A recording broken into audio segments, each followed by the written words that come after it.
Morning meetings. Morning meetings. Most productive 12 to 15 minutes of every day in dentistry. I will say that till I die. Teams that review their charts and come together in a daily strategy, morning huddle, whatever you want to call it, to plan their day, have not only more efficient operations, but they have a more proactive approach, and they come together and they take the siloing out of dentistry. Because think of what are we used to in dentistry? We come in and we look what? We look down our silos, 8 to 5. So when you look across, when you're doing your morning meeting, you're going to look across the schedule. Each provider comes with a summary of their day. It's to summarize their day for any special considerations. If someone was to ask me, what are 3 key things you always look for in a chart audit? Okay, it's tough to get it down to 3 because I've given you some information here. I've given you a sample. I will tell you, the worst thing you can do is start your morning meeting out with something negative.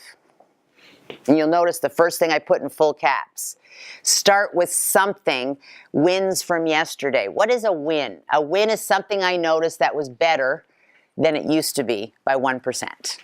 Daily production goals can be deceiving because every day has different what? Providers. Different hours. You know, I work 5 days. I work Friday, but I only work till 12. So take your dollar per hour of what you've historically done per provider, okay, and you're going to increase that by 5 to 10% year over year.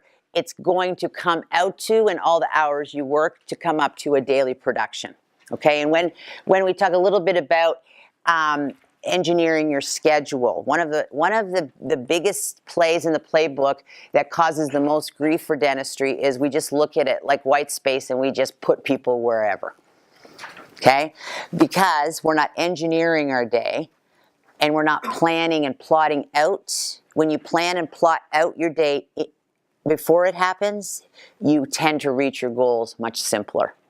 Okay, and we'll talk about how you engineer what that means. Okay, so a dentist is most productive when they have a variety of procedures in each day, doing the most dentistry per appointment.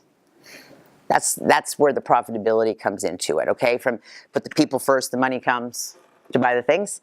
We're going to talk about the money is the result and the measurement of the behaviors and the way that you're running it. But coming together for the morning huddle, here's the key: people must come prepared. And the most common question we get is, do I get paid for this? Especially from your very expensive coffee drinkers who we love dearly. Right? But here's the thing. It's part of their preparation for their role.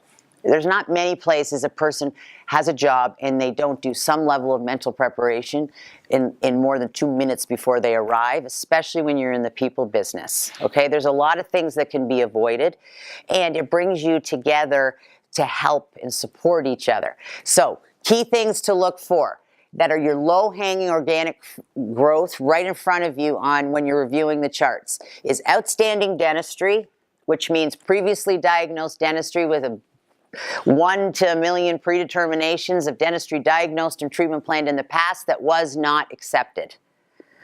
Okay, so whether you look at a paper chart, whether you look at your computer, some practices are in purgatory and they have both. Okay, there's going to be a place where you need to have one place where all your documentation is kept. And any of you chartless here? Yeah. So chartless, you know, people ask me, should I go paperless? It's a strategy. And any of you have gone chartless, just talk to someone who's gone chartless. It's not magic fairy dust. It's just a flick of a switch.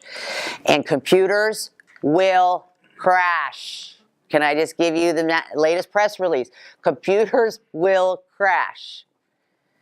So 3 to 4 backups is the standard of care on your patient data, because you have an obligation with a license, with your license, to keep patients' records for minimum how many years?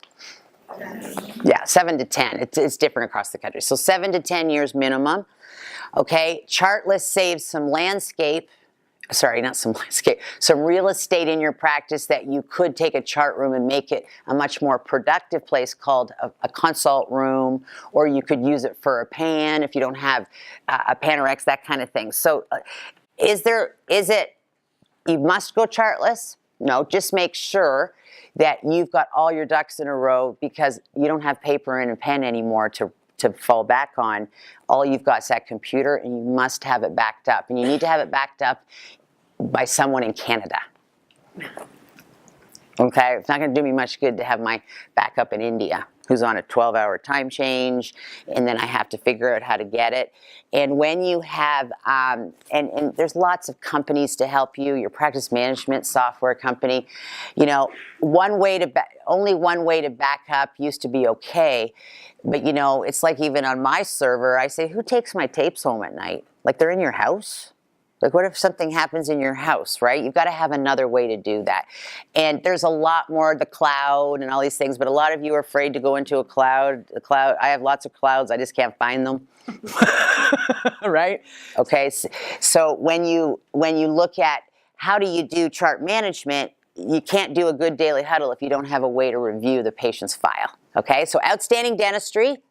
Okay, you want to look at, obviously there's the obvious ones. What's happening today? Do we have everything we need? Lab management. There's nothing worse than a patient coming back for an insert and we forgot to check if the lab showed up. Okay, that's usually what your dental assistant manages. As far as a lab case management play in the playbook, that's a clinical system. Okay, so be aware of that, but also outstanding family members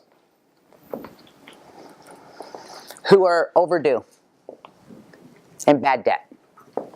You're much more apt to collect old money owing to you when the person's there and making an emphasis to make sure they check out. And it used to be that if I owed money to the dental office and my husband had an appointment, they could ask him. You can't do it anymore because of privacy. I mean, they won't even talk to two people who are obligated for the same visa if it's not in the other person's name. So a lot of the times the privacy is an excuse, but it's also can help you if we use it properly. But look at who is coming in today that has money on the books to collect.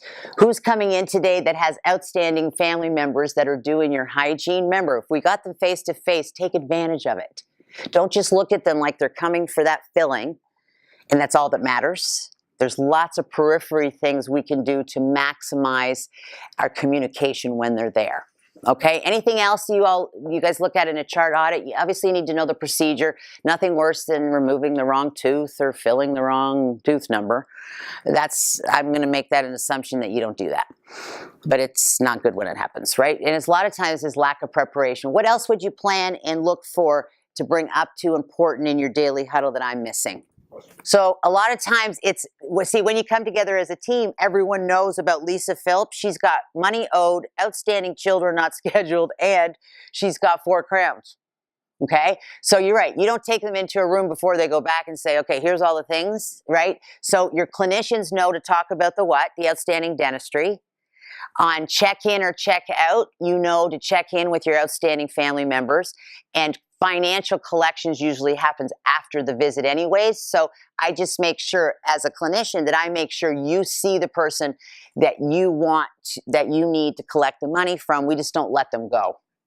It's really just not letting them. I mean, patients sometimes just have their appointments and walk out of your practices once the bib's off, thinking everything pays everything. It's a pay-all. Why do I need to stop here, right? And they know if they stop at the bus line, you're going to ask them something to do, but they know if they go in the glass room, there's going to be a discussion. So sometimes I get smart, like patients go, are we going to the money room? Guess what I say? Yes. Great question. Absolutely. Okay, don't be afraid to talk about, here is a service being delivered for the health of your gums, teeth, and smile, and here is your investment. You notice I didn't say price, cost. I use fees because it's a metric we all know, but your investment in your oral health is going to be completely up to you. We're here to support you in maximizing the combination of your financial benefits from insurance with flexible arrangements to fit it into your budget. Yes, great point. So it's not one person finds out all that information, right? So your hygiene team is going to be auditing for preparation for their visit. Are they health, disease, or maintenance, right? Then they're going to be looking for any previously diagnosed dentistry, because I need to know, because I want to put it on the what? The camera. I want to prompt the doctor in the exam. Dr. Enkit last year, Lisa is very aware, we talked about how the best solution for her to restore her tooth on the lower left is this. I have showed her the picture again. It's repetition, it's not harassment. So yes, the hygienist would do the outstanding dentistry. Your hygiene coordinator in the business office would look for all the outstanding members. So everyone on the team does their own preparation. It's not just the providers. And I often say, for the dental assistant, do the daily review for your dentist. When the dentist comes in, then you can prepare them. Because the dentist has a lot of place to what? They have a lot of place to be. And if you just start looking across every hour how many places one dentist is supposed to be, some of you have 2, some of you have 3. Also, if you have multiple dentists, you need to let them know which patients they are going to do the exam on. And oftentimes the assistant can track that for them. Would you say come in extra early, review their charts, and then you have to... Great question. So usually what happens is charts are, okay, if you pull chart, how many of you are on paper charts? Just so I don't have to keep... Okay, if you pull charts, you want to have your charts pulled minimum 2 days in advance. Now, you have your charts for the day. You can use, if you use paper, you can have a day sheet. I mean, some practices still use the little vouchers we taught 15 years ago. They get paper clipped to every chart. That's more for when you're learning this from zero. It gives you a guideline. Okay, so what you want to do is you get your charts prepared. You might do it a few of them between patients. I get asked this all the time. This is not such a dramatic event. We need to have another hour on our payroll to review charts if everyone contributes to their area. The key is what is the why? Just always go back. Why do we do this? To be prepared for a day before it happens to us. Right? You know, pre-meds are missed, or there's no lab cases, or, I mean, there's so many things in crisis management that a preparation would have avoided. Some practices, the management team, you know, you've got different uniquenesses, right? So, a practice I was in this week, they have 18 ops, they have 7 hygienists a day, all coming in at different times, okay? So there is a hygiene department lead that prepares the chart audits for them, right? Because there's so many, they're open 6 days a week, 12 hours a day. You can't possibly get everyone together at the same time, and you've got people coming and going. So there's a lead in admin, for instance, that was their unique way, because at the end of the day, what's the goal? Review the charts before they get here and prepare for the day as best you can as a group. So she does all the chart audits. She takes 2-3 hours a week, prepares the chart audits, and then adjusts them, because schedules what? Yeah, we're going to talk about your confirmation system and your reminder, and how to handle no-shows and cancellations. But if the schedule has a lot of changes, the goal is they have the changes in the 2-week confirmation, not the 2-day courtesy reminder. Right? That's why we confirm them 2 weeks out.